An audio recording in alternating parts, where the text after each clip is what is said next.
मी भाऊ तोरसेकर, तुम्ही बघत आहात प्रतिपक्ष.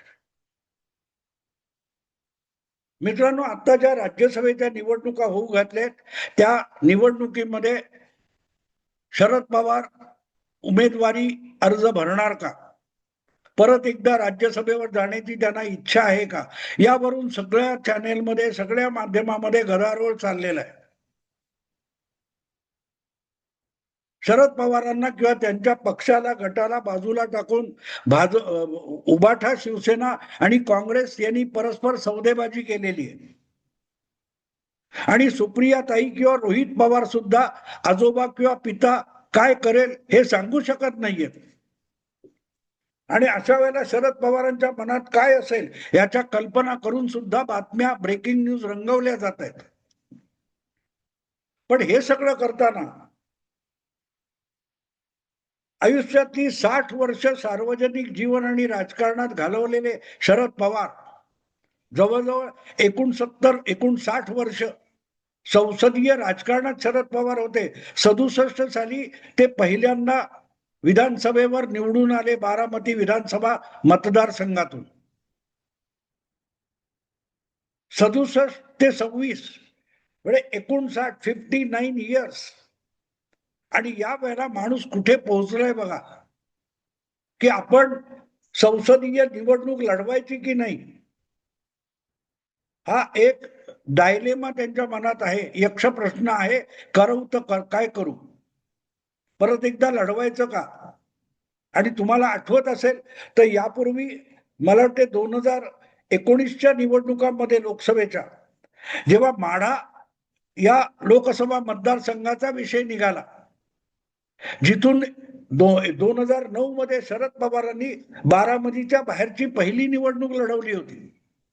बारामतीतून बाहेर पडून आपल्या मुलीला बारामती लोकसभा मतदारसंघ देऊन शरद पवारांनी शेजारच्या माढा या लोकसभा मतदारसंघातून निवडणूक लढवली होती आणि ते लोकसभेवर निवडून गेले होते 2009.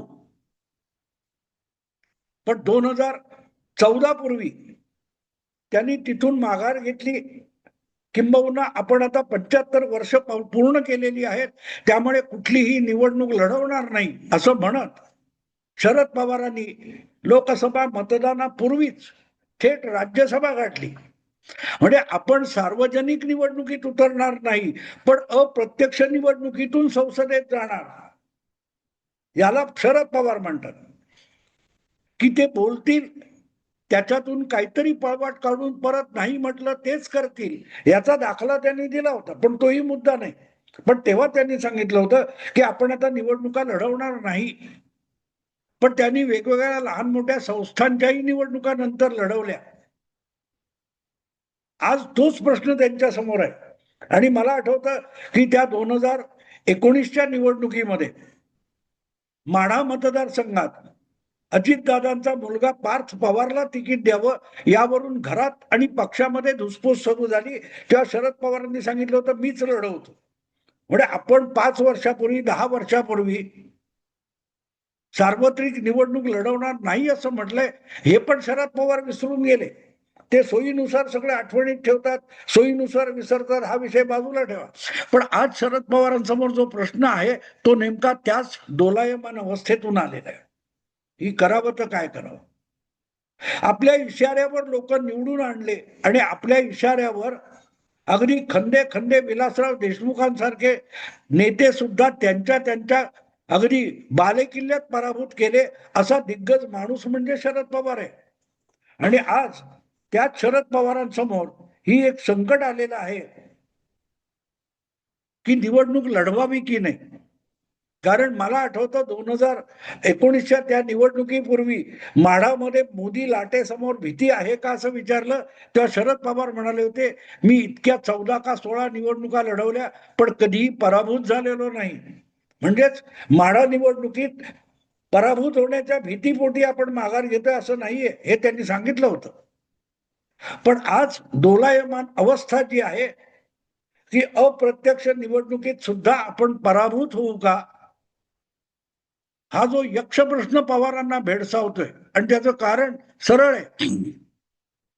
की अजितदादांच्या आकस्मिक मृत्यूनंतर दोन राष्ट्रवादीच्या विलिनीकरणाविषयी जो नको तितका घाई करणारा प्रकार त्यांचेच वारस सुप्रियाताई आणि रोहित पवार यांच्याकडून झाला. त्यामुळे शरद पवारांची आधीच संपलेली जी विश्वासार्हता आहे त्यावर त्यांच्यात महाविकास आघाडीमध्ये प्रश्नचिन्ह लागलं. आज शरद पवार हे महाविकास आघाडीच्या मदतीने ज्येष्ठ आहेत म्हणून त्यांना राज्यसभेवर पाठवलं निवडून, अगदी काँग्रेसच्याही आमदारांचा पाठिंबा देऊन पाठवलं, आणि उद्या विलिनीकरण म्हणून शरद पवार एनडीए मध्ये गेले तर काय? हा प्रश्न काँग्रेसच्या नेत्यांच्या मनात, पक्षाच्या मनात आला तर तो गैर लागू नाहीये. आणि म्हणून काँग्रेसने अट घातली की पहिलं असेल तर एनडीए जाणार नाही हे जाहीररित्या सांगा, तर मग तुमच्या पाठिंब्याचा विचार करता येईल. शरद पवार ती गॅरंटी देऊ शकलेले नाही. त्यांनी इस्पितळात जाणं पसंत केलं, मौनव्रत धारण करणं पसंत केलं. या सगळ्या गोष्टी लक्षात घेतल्या तर पवार ज्या आज दोलायमान अवस्थेत आहेत, यहां जाऊ या उधर जाऊ या किधर जाऊ अशी जी मनोवस्था शरद पवारांची झालेली आहे, त्याची मीमांसा करायची असेल तर एक गोष्ट लक्षात घ्यायला लागते की त्यांना दीर्घकाळ हा निर्णय घेता आला नाही.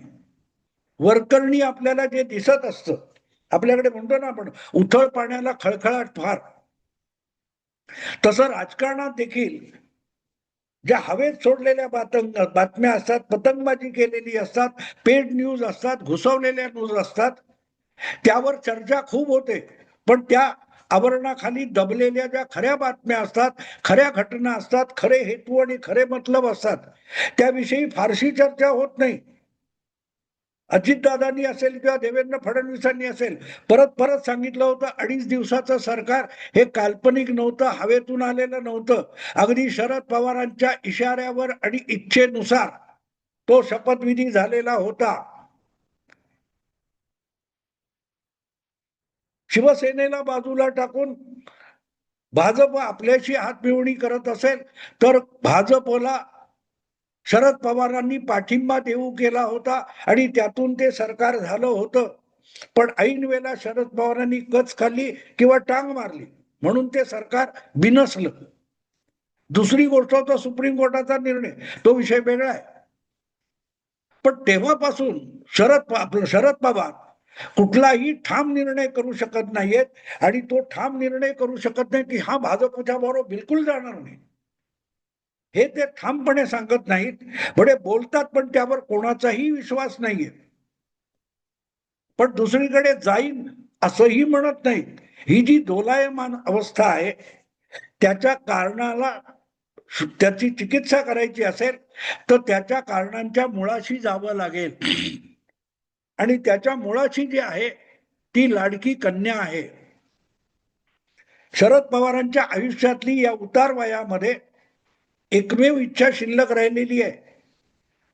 रोहित पवार असतील, शशिकांत शिंदे असतील किंवा आणखीन कोण जयंत पाटील असेल, ते अजितदादांच्या अंतिम इच्छेबद्दल बोलतात मृत्यू झाल्यानंतर. पण आज हयात असलेले शरद पवार यांची आयुष्याच्या अखेरीस असलेली अंतिम इच्छा काय आहे? कशात जीव अडकलाय? आपण म्हणतो ना मराठीमध्ये की व्याधीग्रस्त शरीरामध्ये जीव घुटमळत असतो,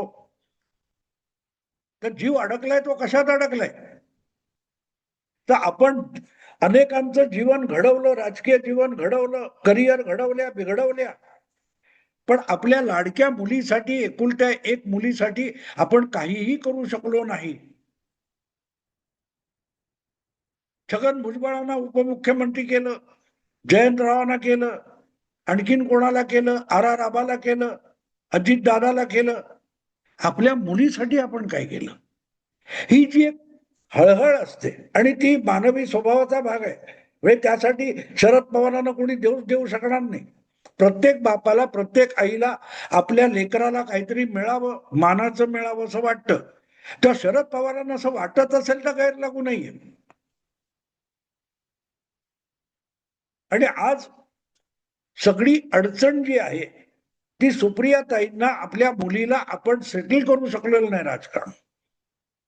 आपल्या नंतर आपल्या मुलीचं भवितव्य काय, याची कुठलीही शाश्वती शरद पवारांना दिसत नाही. ही त्यांची समस्या आहे. आणि ज्या सुनेला बाहेरून बारामतीत आलेले पवार आणि सोळे झालेले बारामतीतले ओरिजिनल पवार, अशी जी चिकित्सा शरद पवारांनी 2024च्या लोकसभा निवडणुकीत केली होती, तोच त्यांचा डायलेमा आहे. सुनेत्रा वहिनी ह्या शरद पवारांच्या सून आहेत आणि सुप्रियाताई ही त्यांची लाडकी एकुलती एक कन्या आहे. आपला वारसा कोणी चालवायचा, मुलीने चालवायचा की सुनेने चालवायचा? अर्थात मुलीने चालवावा ही अपेक्षा आहे. आणि तेवढ्यासाठीच 2 मे 2023ला जो पुस्तक प्रकाशनामध्ये तमाशा केला होता, त्यामध्ये आता मी संस्थागत काय ते काम करतो आणि राजकारणातून, निवडणुकीच्या राजकारणातून, संसदीय राजकारणातून बाजूला होतो अशी घोषणा केली होती. त्यातून शरद पवारांनी काढता पाय घेतला. याचं कारण तेच आहे की त्यांना आपल्या मुलीचं, आपल्या निवृत्ती घेतल्यानंतर राजकारणात शाश्वती काय याचं उत्तर सापडत नाहीये. शरद पवार तिथेच चाचपडत बसले. राज्यसभेत जायचं की नाही या विषयी सुद्धा शरद पवार एका राज्यसभेच्या अपयशासाठी चाचपडत बसलेले नाहीत. प्रॉब्लेम असा आहे की ज्या विलिनीकरणातून आपल्या मुलीची गॅरंटी त्यांना घ्यायची होती, शाश्वती घ्यायची होती, तत्पूर्वी अजितदादांचं निधन झालं आणि त्यांचा सगळाच्या सगळा वारसा, जो मुळात शरद पवारांचा वारसा मानला जातो, तो बाहेरून आलेल्या बारामतीत आलेल्या सुनेत्रा पवार यांच्याकडे गेलाय. त्याच अजितदादांच्या वारशावर त्या उपमुख्यमंत्री झालेत, विधानसभेतल्या गटनेता झालेल्या आहेत आणि लवकरच अजितदादांच्या राष्ट्रवादी काँग्रेस पक्षाच्या राष्ट्रीय अध्यक्ष होणार आहेत. आणि त्यामुळे आपला वारसा हा सुनेत्राकडे जावा की सुप्रियाकडे जावा, हा जो डायलेमा आहे, ही जी दोलायमान मनस्थिती आहे, ती शरद पवारांना राज्यसभेसाठी हो किंवा नाही असं ठरवू देत नाहीये. घोळ सगळा तिथे आहे. आपला वारसा हा रक्त गटातून व्हावा. रक्त गट जपायचा की वारसा जपायचा? एक प्रकारे राष्ट्रवादी काँग्रेस पक्ष हे सुद्धा शरद पवारांचं अपत्य आहे. काँग्रेसमधून बाहेर पडून 26 वर्षापूर्वी त्यांनी राष्ट्रवादी नावाचा पक्ष जन्माला घातला, ते सुद्धा त्यांचं अपत्य आहे. सुप्रिया ताई जितकी त्यांची लाडकी कन्या आहे, तितकाच हा राष्ट्रवादी काँग्रेस पक्ष त्यांचा सुपुत्र आहे. त्याचा वारसा हा आपल्या मुलीकडे जाईल की सुनेकडे जाईल, इथे गडबड झालेली आहे. वारसा चालू राहायला पाहिजे की रक्तगट चालू राहायला पाहिजे? सहजगत्या बोलता बोलता बारामतीतले ओरिजिनल पवार आणि बाहेरून बारामतीत आलेले पवार हे शब्द सहजगत्या आलेले नाहीत. सुनेत्रा ही आपल्या रक्ताची नाही, ती विवाहित होऊन नातेसंबंधाने बारामतीच्या पवारांकडे आलेली आहे. सुप्रिया ही सोळे झालेली असली तरी आपल्या रक्तगटाची आणि मूळ परिवारात जन्माला आली. हे जे काय पवार बोलले होते 24च्या निवडणुकीमध्ये, त्याचं विश्लेषण लक्षात घ्या, मग आजचा डायलेमा लक्षात येतो की सुप्रिया माझ्या रक्तामासाची आहे, सुनेत्रा नाही. सुनेत्रा विवाहित होऊन पवार झाली आहे, पण सुप्रिया ही सुळे झाली असली तरी ओरिजिनली पवार रक्तमासाची आहे, रक्तगटाची आहे. आणि इथे पवारांचं घोडं अडलेलं आहे की आपला वारसा सुनेकडे द्यायचा की मुलीकडे द्यायचा. गल्लत तिथे झालेली आहे आणि त्यातून ते उत्तर काढू शकत नाहीयेत. म्हणून ते काँग्रेसने जे सांगितलं की एनडीएत नाही जाणार, हे जाहीररित्या सांगा, कागदावर लिहून द्या. ते पवार लिहून द्यायला तयार नाहीत, कारण तसं केलं तर केंद्रीय मंत्रिमंडळात सुप्रियाला घेतलं जाईल. हे जो एक आषाढभूतपणा आहे त्याच्यावर बोळा फिरवला जातो. सुप्रियाला केंद्रामध्ये मंत्री व्हायचं असेल तर मग एनडीएत जाण्याला पर्याय नाही. आणि सुप्रिया ताईंना एनडीए मध्ये मंत्री करायचं असेल तर शरद पवारांनी एनडीए मध्ये येणं ही त्याची पूर्व अट असेल. बँकेत जसं आपण बघतो की तुम्हाला मोठं काही लाखांचं काही कोटींचं कर्ज पाहिजे असेल तर तुमच्याकडे तारण आहे का विचारतात ना. घर गहाण ठेवणार का, दागिने गहाण ठेवणार का, त्याला तारण म्हणतात. तसं शरद पवार तारण म्हणून राहत असतील तर सुप्रियाताईंना केंद्रामध्ये मंत्रीपद मिळू शकेल.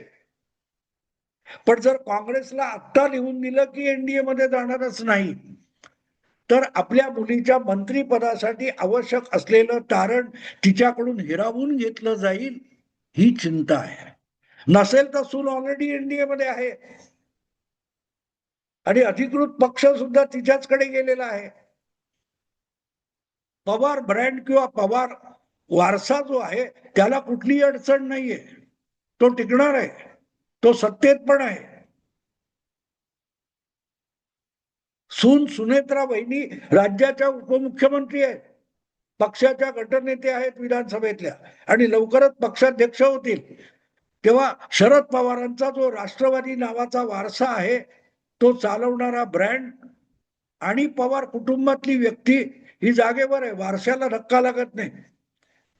प्रॉब्लेम रक्तगटाचा आहे की आपण जन्माला घातलेली मुलगी किंवा आपल्या थेट रक्त नात्याची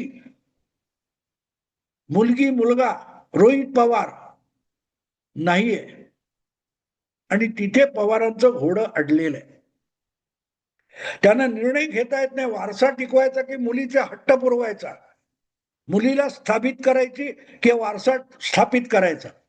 वारसा स्थापित करायचा तर तो आहे, त्याला काही प्रॉब्लेम नाहीये. सुनेत्रा वहिनी चालवतील, त्यांच्या मागे पुढे पार्थ आहे, जय पवार आहे, 2 अजितदादांची मुलं आहेत, ते पवार घराण्याचाच वारसा घेऊन पुढे जातील. अर्थात तो वारसा शरद पवारांनीच निर्माण केलेला आहे. तो वारसा टिकण्याला काही अडचण आत्ता नाही. अडचण एवढीच आहे की आपल्या रक्ताची मुलगी, आपण जन्माला घातलेली मुलगी ही यातून बाहेर फेकली जाते. आणि जर आपण ठामपणे एनडीएत जाणार नाही म्हटलं तर तिचा एकमेव आशेचा किरण उरलेला केंद्रीय मंत्रीपदाचा आशेचा किरण आपण बंद करून टाकतो. पवारांसमोरचा यक्ष प्रश्न असा आहे, सुनेत्रा की सुप्रिया, ब्रँड की रक्तगट. विचार करा, मग कळेल की शरद पवार राज्यसभेच्या निवडणुकीला उभं राहणार की नाही हे सांगायला इतके चाचपडत, इतके गडबडत का बसलेले आहेत. अशी काय अडचण आहे याचं उत्तर या यक्ष प्रश्नामध्ये आहे. बघू काय होतं. एक आठवडा आहे, आठवड्याभरामध्ये याचंही उत्तर आपल्याला मिळून जाईल. मी आत्ता थांबतो. आवडलं लाईक करा, शेअर करा आणि प्रतिपक्षाला सबस्क्राईब करा. नमस्कार.